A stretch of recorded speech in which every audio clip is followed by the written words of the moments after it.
All right, let's talk about Perplexity AI. Now, you've probably heard of them as an answer engine, right?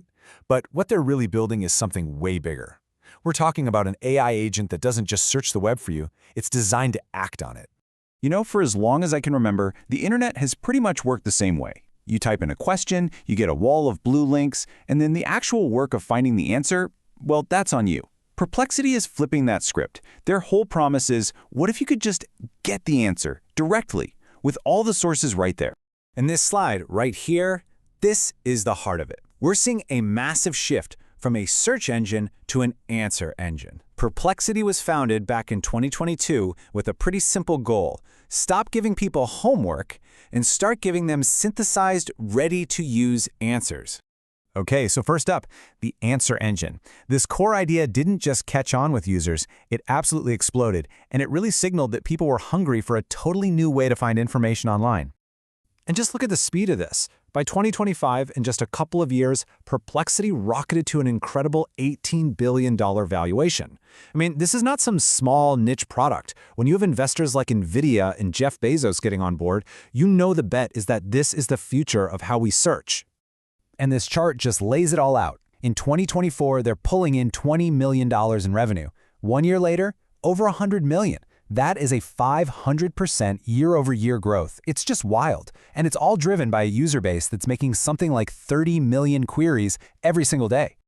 So you might be wondering, how are they making all this money without ads? Well, it's all about subscriptions. The model's pretty straightforward. You've got a really powerful free tier for your day-to-day searches, and then there's the Pro plan for $20 a month. And honestly, Pro is where the magic happens. It gives you unlimited deep research and, more importantly, consistent access to the best AI models out there, like GPT-4, Claude, and even their own in-house models. All right, let's move on. Because Perplexity wasn't content to just stop at answering questions. Oh no.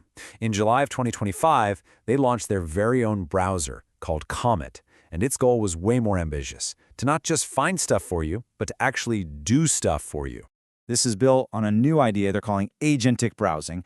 The whole point is to turn your browser from this, passive window you look through into an active assistant, a real Copilot that can navigate websites, fill out forms, and basically complete tasks just because you asked it to. And this is where it gets really powerful. You can give it a complex, multi-step command, like, hey, plan a trip to Tokyo for me and keep it under $2,000. Comet will then just go. It'll browse flight sites, check hotel options, compare everything, and then come back to you with the finished itinerary. It's basically doing all the boring clicking and searching for you. But here's the catch. When you hand over the keys to your digital life to an AI, we're talking your logins, your accounts, everything, you create a completely new and, frankly, pretty scary security risk. And of course, security researchers saw the danger immediately. As Michelle Levy over at LayerX put it, the problem isn't just someone stealing your data anymore. It's about them hijacking the trusted assistant that you've already given permission to access everything. So, the way this attack works is called indirect prompt injection. Basically, an attacker can hide malicious commands inside a web page. It could be in invisible text. It could even be in a screenshot. And when you ask your AI assistant to process that page, it accidentally runs the attacker's commands like they came from you. Researchers at LayerX actually showed how this could work with an attack they called Comet jacking. So imagine this. A user asks Comet to summarize a Reddit post. Simple enough, right?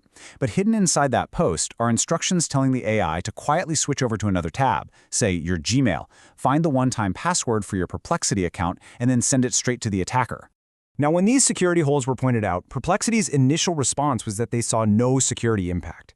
And this right here, it really highlights the massive debate happening in this new era. How do you balance creating these incredibly powerful tools with keeping users safe? That's a conversation that is far from over. So what's next? What if you could take this idea of an AI assistant and scale it up to an entire team of AI agents working for you? Well, that's the vision behind Perplexity's next big thing, a product they call Computer. And here's the key difference. Think of Comet as your personal assistant. Perplexity Computer, though, that's more like an AI orchestrator. It's like a project manager for other AIs, breaking down a huge goal into smaller tasks and then assigning each task to the best AI for that specific job. And this slide really shows its power. You see, Perplexity doesn't actually have its own foundational model, and they brilliantly turn that into a strength. Computer acts like a conductor for an orchestra of AIs. It uses a powerful model like Claude Opus 4.6 as its brain to delegate tasks. Need deep research? It sends that to Gemini. Long-form writing? That goes to ChatGPT 5.2. Need an image? It pings Nano Banana. It's literally an AI of AIs. And let's be super clear, this is not a chatbot you use for a quick question. You can give computer a massive project, like build me a comprehensive market analysis report, and it will just work on it, autonomously, in the background, for days, weeks, or even months until the job is completely done. So where is all of this going? What Perplexity is building isn't just a new product. It's a fundamental shift in how we relate to technology. We're moving away from tools we use to agents we delegate to. And as Perplexity themselves have said, they believe our current software, our browsers, our apps, are actually holding back what AI can really do.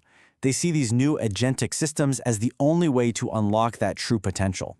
Which brings us to the final and most critical question. The convenience of having an AI that can act for us is obviously huge. But as these agents get more powerful, more integrated into every corner of our lives, are we really ready for the risks? Is an AI that can do anything for you worth the risk of it doing anything to you? That's the trade-off we're all going to be thinking about very, very soon.